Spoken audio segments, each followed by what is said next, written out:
Olá,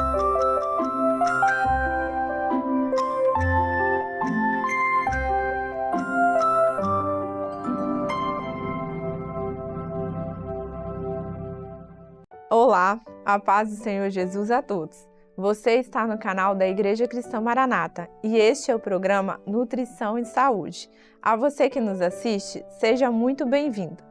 Lembrando que este programa ele é semanal e você pode também assistir, além do canal no YouTube, pela TV RO da Embratel, no canal 126 e pelo canal 85 da Sky Livre. E no programa de hoje, iremos falar sobre o tema seletividade alimentar. E para nos ajudar a entender esse tema, iremos conversar com a nutricionista Natália. Seja bem-vinda, Natália, novamente. A paz do Senhor Jesus, Bruna, a paz do Senhor a todos que estão nos assistindo. É um imenso prazer estar aqui novamente. Então, para iniciarmos, o que seria essa seletividade alimentar? É caracterizado por uma recusa ou uma predileção por cores, cheiros, sabores, texturas e consistências específicas.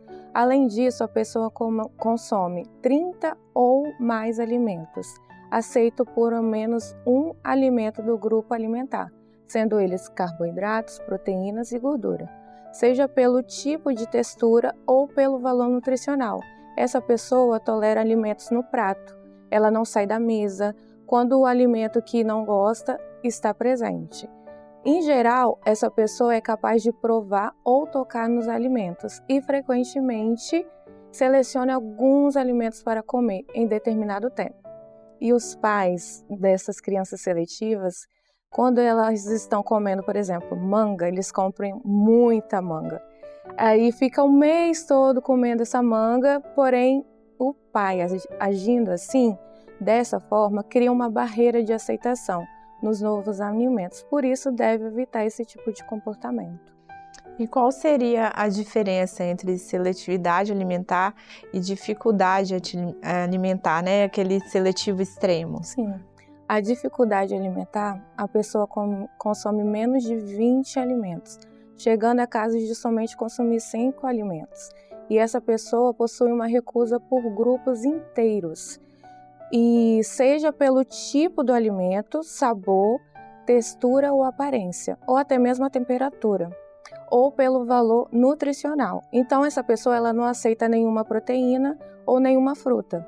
Essa pessoa apresenta comportamento de fuga e luta e medo quando os alimentos são apresentados. Não senta à mesa com os pais quando eles estão comendo algo que ela não gosta. Tampa a boca quando alguém oferece algo que ela também não prefere e quase sempre come alimentos diferentes das outras da família. Por exemplo, essa criança que na evangelização estão dando pipoca e ela não pega e nem fica com os outros que estão comendo. E a mãe ela precisa levar algo diferente para essa criança comer e ofertar em outro ambiente. Nesse caso, é necessário que a mãe fale para as professoras sobre a restrição alimentar do seu filho, para que seja pensado em um lanche que essa criança possa comer com os outros, pois precisamos criar um ambiente onde a criança se sente pertencente do corpo de Cristo, para que ela se sinta alegre em estar com os irmãos. E essa pessoa também não aceita formas diferentes de apresentação dos alimentos. Por exemplo, ela só consome macarrão e espaguete. E se for apresentar um outro tipo, o tipo penne, ela não come. Ou até mesmo os utensílios dela, ela utiliza sempre os mesmos, sendo o garfo, a colher ou a faca que pertence a ela. Então viajar ou até mesmo em um evento social é difícil para essa pessoa, pois ela não se sente segura ou até mesmo ela não pode comer durante essa viagem ou essa confraternização.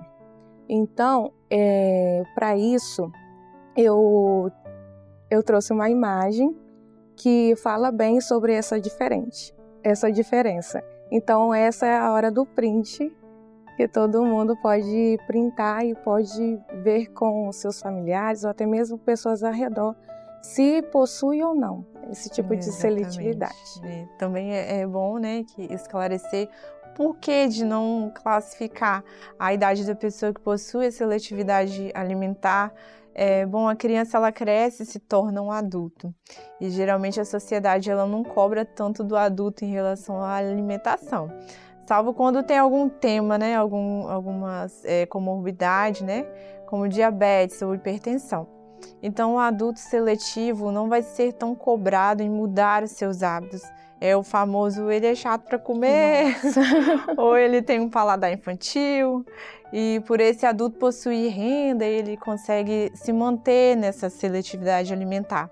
Mas é importante que esse adulto também ele procure um atendimento profissional, nutricional e também psicológico, né, para buscar uma vida farta de dias, com saúde, pois geralmente esses adultos eles possuem uma relação ruim com os alimentos, ou ocorreu algum evento, né, lá atrás que traumatizou em relação à alimentação. Por isso, o atendimento psicológico também é muito importante.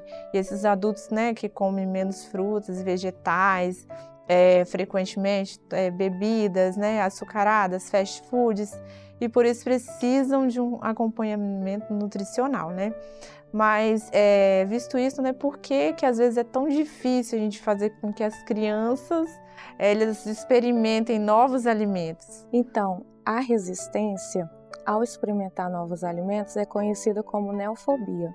E tem muitas reações para levar esse aparecimento da neofobia, sendo elas a introdução alimentar errada nos primeiros 2 anos de vida, caso a introdução alimentar não seja bem realizada, havendo ações inadequadas como liquidificar a comida, oferecer alimentos processados como papinha industrializada, miojo, suco de caixinha, refrigerante e doces, também punir e chantagear a criança, estimular o bebê com aparelhos eletrônicos.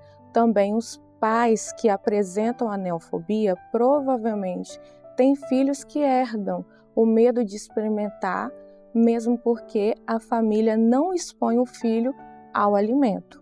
E também o paladar.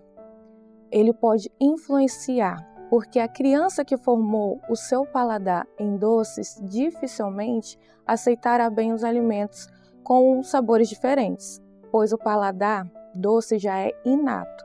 Por isso, durante a introdução alimentar, é fundamental conhecer os alimentos individualmente e seus sabores. Outra razão também que pode levar a criança até a neofobia é a monotonia alimentar. Muitos pais oferecem o mesmo alimento todos os dias, porque é o alimento que a criança aceita bem. Porém, esses pais criam uma barreira para que essa criança possa aceitar novos alimentos. E a experiência, né, fica ruim, né? Para eles, tanto para as crianças quanto para os pais, né? Exatamente. E também quando a criança ela come um alimento que ela engasgou ou até mesmo teve alguma intercorrência ali na hora, ela fica traumatizada. Então, fazendo com que ela passe a ter medo de comer novamente esse mesmo alimento. E quais são as possíveis consequências de uma seletividade alimentar severa?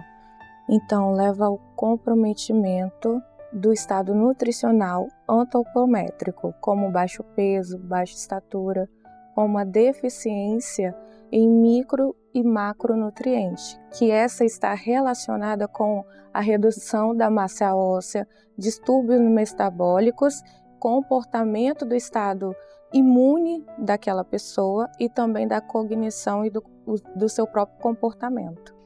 E, Natália, conta pra gente aqui quais seriam as recomendações estratégicas, né, para nós pais e cuidadores.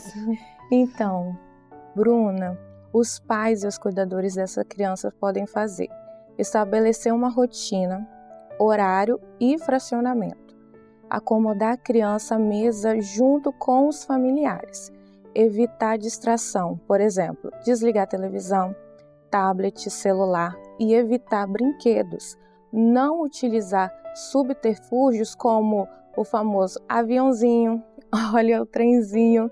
E também não forçar ou ameaçar ou punir ou obrigar a criança a comer.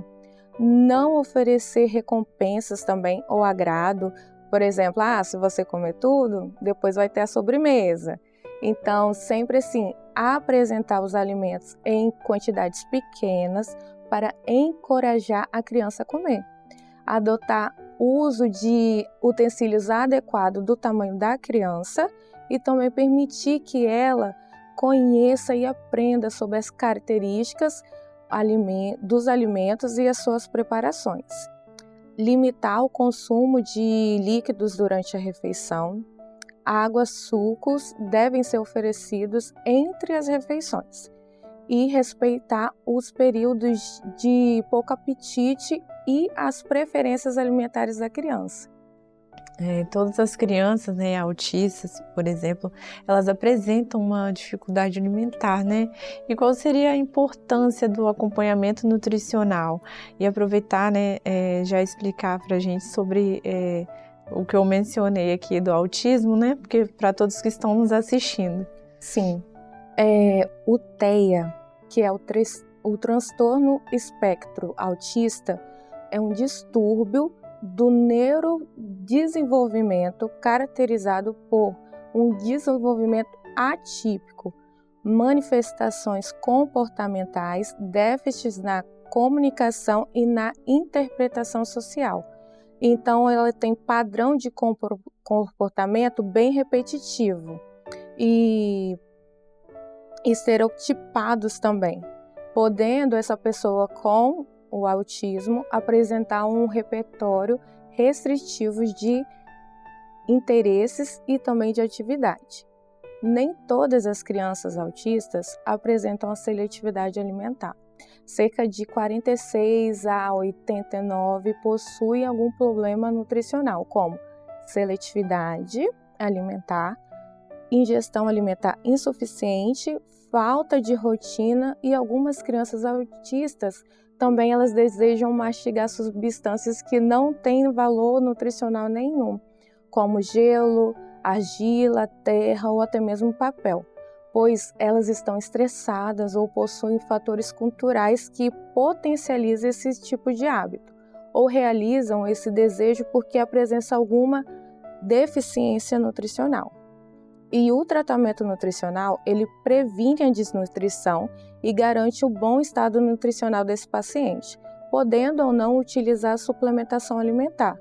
E se ela for usada, é uma estratégia alimentar para atingir as recomendações de macro ou micronutrientes, ou até mesmo dos dois. Isso, e trabalhar a seletividade em um adolescente com autismo é tão eficaz como trabalhar com a seletividade de uma criança que tem o transtorno? Então, a adolescência é muito mais difícil de mudar o comportamento, como os hábitos errados, do que interferir no comportamento de uma criança que está sendo moldada ali. Então, por isso, a intervenção precoce é importante para que o tratamento da seletividade seja mais eficaz. E não é fácil o dia a dia com uma pessoa que tem a seletividade alimentar. Porém, nós podemos ser um agente transformador e criador de novas experiências sociais positivas para que essas pessoas que têm essa dificuldade tenha um acolhimento. Então a gente tem que lembrar de ser sempre humilde, ter a mansidão, a longanimidade e temos que suportar em amor essas pessoas e ter um vínculo de paz. Portanto, abrir mão de certos alimentos na hora de distribuir o lanche no seminário das crianças intermediárias e adolescentes e acolher essa criança e manter um vínculo de paz com ela. Isso é muito interessante. Por isso que a criança ela vai se sentir acolhida ao corpo de Cristo, que é a igreja. E em Efésios 4, 2 a 3 diz: com toda humildade e mansidão, com longanimidade, suportando-vos uns aos outros em amor, procurando guardar a unidade do Espírito pelo vínculo da paz. Amém. Queridos, nós como os responsáveis temos um papel muito importante na vida dos pequenos. Cada fase, cada descoberta em tudo, né? E desde a primeira infância nós estamos moldando, né, o caráter, o gosto, a forma de se comunicar com os adultos, né, na fase adulta. Então nós somos responsáveis por quem nossos filhos serão lá no futuro. Filho, né, é bênção do Senhor, é bênção de Deus. Eles chegam em nossas vidas para nos alegrar e para somar e principalmente para nos ensinar. Então que Deus, né, nos dê sabedoria para aprender com eles em cada fase da vida. O texto, né, que nós falamos aqui, ele fala muito sobre isso, né, que possamos nós cuidarmos com amor, com muito amor dos nossos filhos, né? Então, né, para finalizar aqui, quero te agradecer, Natália, pela presença, para falar, né, desse tema tão importante. Muito obrigada. Eu que agradeço por esse convite e estou à disposição. E este foi mais um programa Nutrição e Saúde. E a você que nos acompanha, te aguardo na semana que vem. Até lá!